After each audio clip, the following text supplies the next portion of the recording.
자, 네 번째는 뭐냐면 동료, 상급자, 하급자에서의 신용 그랬거든요. 동료, 상급자, 하급자 사이에서의 신용. 당연히 중간 관리자들 같은 경우 구성원들이 친밀하게 지낼 수 있도록 노력을 해야 되죠. 그래야 갈등이 별로 없을 테니까.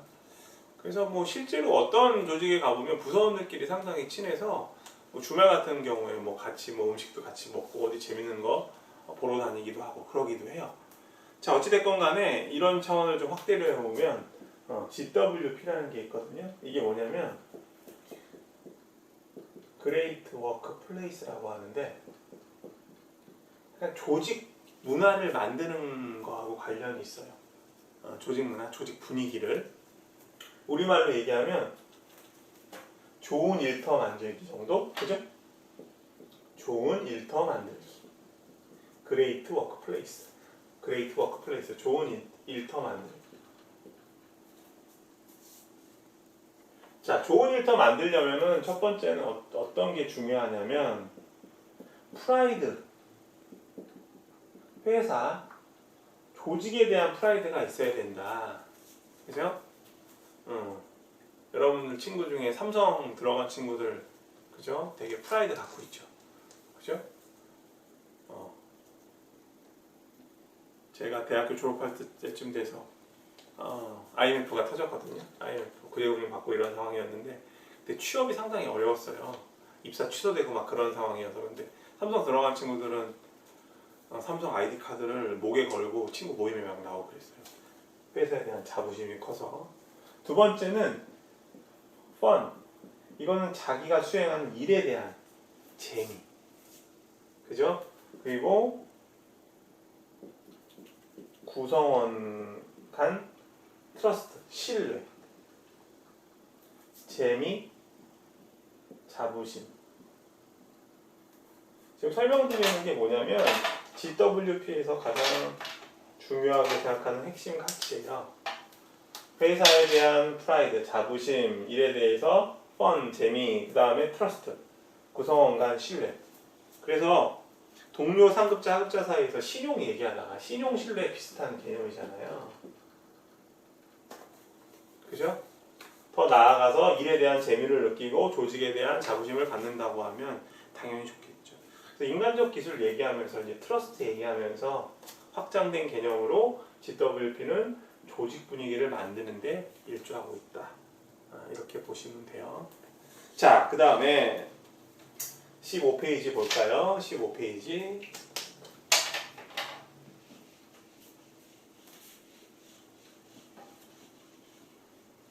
(15페이지는) 이제 일선 관리자들에게 가장 많이 요구되는 전문적 기술이에요. 전문적 기술.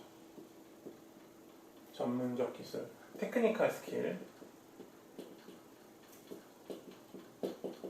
전문적 기술. 전문적 기술이라는 건 뭐냐? 과업 수행 방법 및 절차에 대해서 능통한 걸 얘기하죠. 그죠? 그래서 일선 관리자 같은 경우 제가 앞에서 말씀드릴 때 뭐라고 말씀드렸냐면 현업에 대한 기술이 뛰어나다라는 말씀 드렸었어요. 그죠? 그래서 당연히 직무 수행 능력이 뛰어나야 돼요. 직무 수행 능력이 뛰어나야 된다라는 거고, 두 번째는 과업 수행 관련한 노하우나 경험에 대한 경험 지식이 있어야 된다. 우리 핸드아웃에 경험 지식이라고 나왔죠. 지식이 있어야 된다. 그죠? 예를 들면 어떤 커피 전문점에서 바리스타가 커피를 맛있게 제조하는 능력, 이런 거 다 노하우 있죠. 그리고 그 노하우가 축적되면 그 사람만의 어떤 경험이 되고 이게 지식으로 사용될 수 있어요. 자, 한번 생각해 보실까요? 우리 TV에 음식 만들 때 많이 나오시는 분들 있잖아요. 백종원이라는 분, 그죠? 백종원 아저씨 보면은 모든 음식에 대해서 지식이 있는 것 같아요. 그죠? 뭐 떡볶이를 만들거나, 뭐 피자를 만들거나, 뭐 비빔국수를 만들거나, 뭐 튀김을 만들 때나, 그죠? 근데 그분 보면은 실제로 요리도 많이 하시지만 여러 요리도 많이 드시기도 하더라고요. 그러다 보면 그 사람만의 어떤 지식이 쌓이죠. 요식업에서 그가 갖고 있는 지식을 잘 활용한다고 하면 상당히 의미 있을 거예요. 이와 마찬가지 개념으로 일선 관리자들 같은 경우는 특별하게 어떤 직무에 대한 기술이 뛰어나기 때문에 그들이 갖고 있는 여러 가지 노하우나 경험이나 이런 것들을 지식으로 활용할 수 있지 않느냐. 그러면 결과적으로 어떤 그 지식을 잘 활용함으로 인해서 조직의 성과가 높아질 수 있는 가능성이 있지 않느냐. 그래서 1990년대 후반에 일본의 노나카라는 사람이 지식 경영에 대한 여러 가지 연구를 해요. 이른바 날리지 매니지먼트, 지식 경영.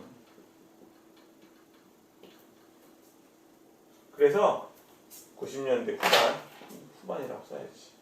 1990년대 후반. 그래서 이 사람은 지식을 두 가지로 나눠요. 하나는 태신 날리지, 또 하나는 엑스플리신 날리지. 이건 우리말로 암묵지라고 해요. 암묵적인 지식. 태신 날리지는. 그 다음에 익스플리신 날리지는 형식지. 암묵지라고 해요. 묵은지가 아니고 암묵적인 지식. 형식지, 명백지 뭐 이런 말 쓰거든요. 뭐 명시지 이런 말도 쓰고. 명백한 지식과 암묵적 지식인데 간단한 정의를 내려보면 경험 등으로 체화된 지식을 말해요. 체화, 몸에 딱 붙은 지식. 경험 등으로 체화된 지식을 말하고요. 그 다음에 엑스플리시 날리지는 텍스트 등으로 문서화된 지식.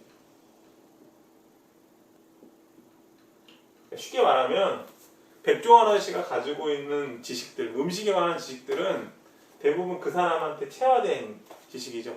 예를 들면 떡볶이 할 때 뭐 설탕 얼마 넣고 고추장 얼마 넣고 고춧가루 얼마 넣고 이런 것들. 문서화된 지식은 그야말로 책 같은 거 보시면 돼요. 텍스트화된 지식이니까. 다시 노나카라는 사람은 지식을 상당히 중요시했다. 지식 얘기 지금 왜 나왔냐면 일선 관리자들이 현업에 대한 기술이 뛰어나니까 그 지식을 잘 활용하면 조직 성과가 날 거 아니냐. 그래서 노나카라는 사람은 날리지 매니지먼트, 지식 경영을 강조했고요. 그러기 위해서 지식을 정의를 내려요. 태신 날리지와 엑스플리신 날리지. 각각 체화된 지식, 문서화된 지식. 이해되셨죠? 자, 계속 이어서 할게요. 지금 날리지 하고 있어요. 지식에 관한 거. 그런데 이 지식을 갖다가 어떻게 해야 되냐? 지식 경영이 이루어지려면 날리지 매니지먼트가 이루어지려면 가장 핵심적인 활동이 날리지를 쉐어링 해야 된다. 그죠? 지식 공유를 해야 된다. 그죠? 무슨 얘기냐면 저희 집에서도 음식 해 먹을 수 있잖아요. 그죠? 저희 집에 3살 먹은 아기가 있는데 아기가 이것저것 이제 잘 먹거든요. 그러면 맛있는 거를 음식을 해주면 좋잖아요. 백종원 씨 갖고 있는 여러 가지 음식 만드는 노하우나 경험 등을 제가 공유하면 좋죠. 근데 그러기 위해서는 어떻게 해야 되느냐? 지식 공유하기 위해서는 날리지 컨버전이 필요하다라고 이야기했어요. 날리지 컨버전은 뭐냐면 지식 전환이야. 지식 전환. 다시 좀 복잡하니까 복잡하지도 않아요. 지식 경영이라는 게 뭐예요? 예를 들면 자동차 회사에서 예를 들면 어떤 공정 중에 이렇게 도장하는 공정이 있잖아요. 도장이라는 게 뭐냐면 이렇게 페인트 칠하는 거 이게 뭐 뿌려서 할 거 아니에요. 근데 그것도 노하우가 있겠죠. 왜냐하면 이 도장할 때 두께가 일정해야 되니까. 근데 그런 지식들을 갖다가 밑에 사람들이 잘 받아들일 수 있다고 하면 좋죠. 숙련된 어떤 도장 장인이 만들어지면 조직 성과가 높아질 거 아니에요. 그런 기술들을 많이 갖고 있는 사람. 자, 그런 게 바로 이제 지식 경영이라는 거죠. 지식 경영을 하기 위해서는 지식을 서로 나누어야 된다. 공유해야 된다. 공유하려면 전환해야 된다. 그래서 몇 가지 되셨어요? 지식 전환을 위해서 노나카는 이를 이야기를 해요. 첫 번째는 다시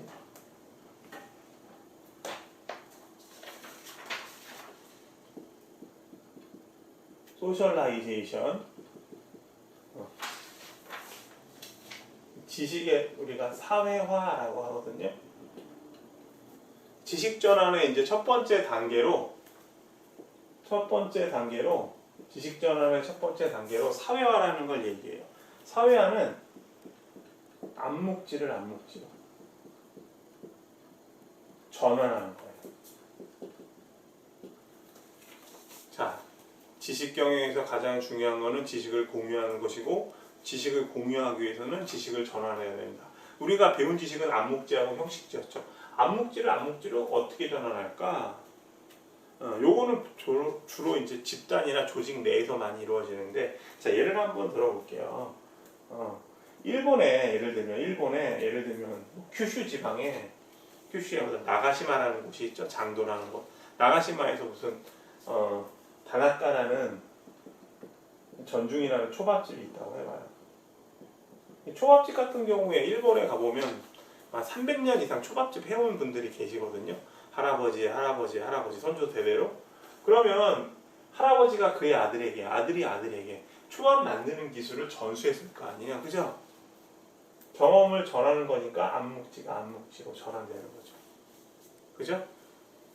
그러면서 처음에는 규모가 작았는데 이 초밥집이, 다나카 초밥집이 체인점이 늘어나면서 점점 초밥 만드는 노하우가 퍼질 수 있잖아요. 대대로. 예를 들면 뭐 장인이 있고 도제가 있는 이런 식으로 해서. 이해되세요? 그래서 첫 번째는 암묵지를 가진 사람이 다른 사람한테 지식 공유를 하기 위해서 전달한다. 암묵지로. 자, 두 번째 단계는 뭐냐면 externalization. 그걸 지식의 외재화라고 해요. 지식의 외재화.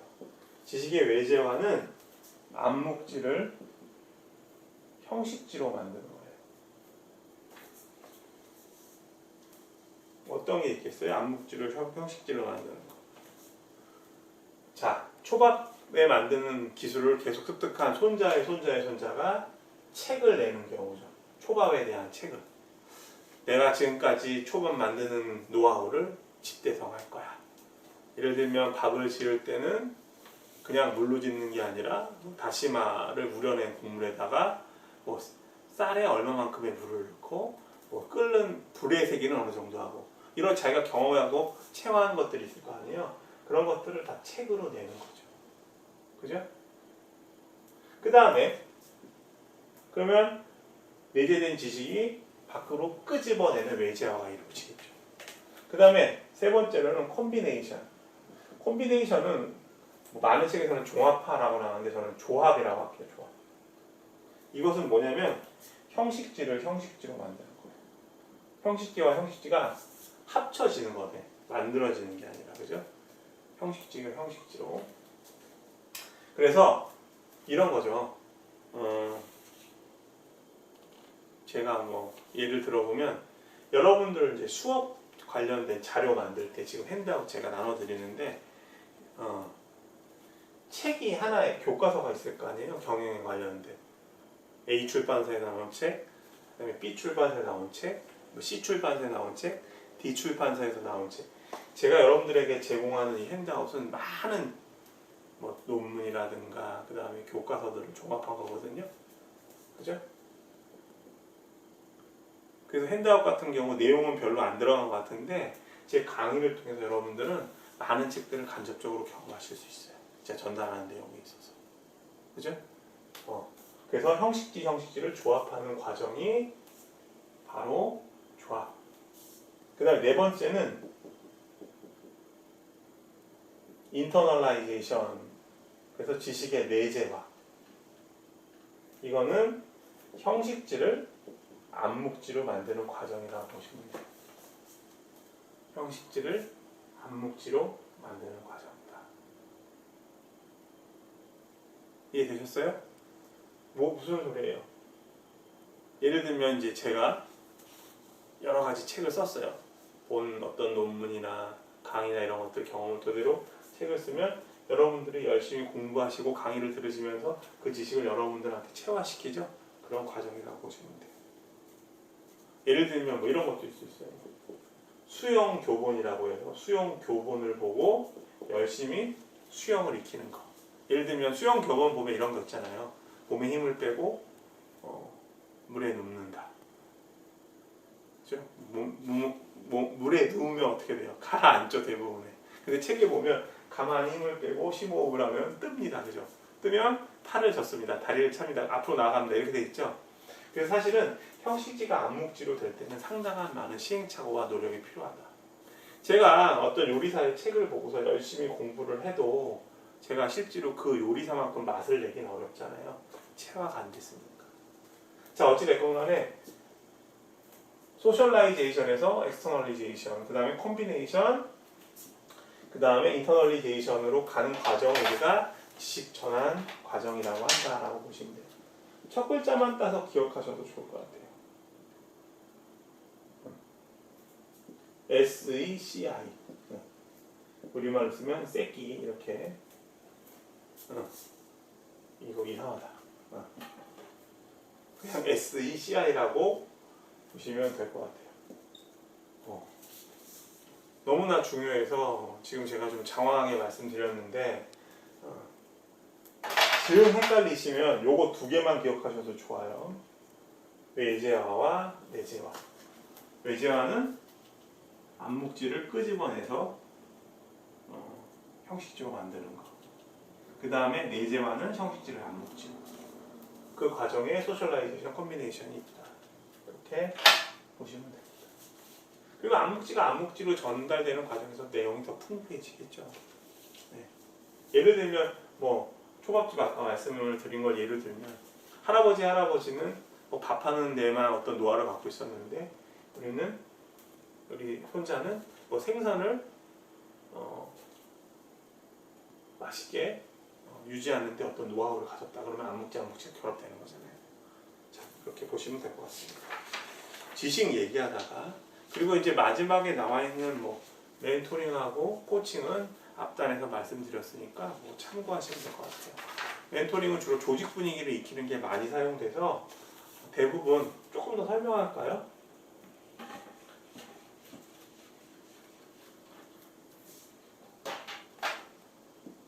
멘토링 합시다. 말만 하지 말고. 멘토하고 멘티, 그지? 멘토링은 멘토를 제공하는 사람. 그러니까 조직 분위기를 익힐 수 있도록 전달해 주는 거죠. 멘티는 그런 조직 분위기를 상사를 통해서 받아들이는 거죠. 군대 갔다 온 예비역 학생들은 그거 생각하시면 되겠다. 사수, 부사수. 군대라는 조직이 이제 앞으로 제가 경영 설명할 때 많이 등장할 거예요. 왜냐하면 이 조직에서 일어나는 일들을 설명할 때 군대와 같은 조직이 참 편하거든요.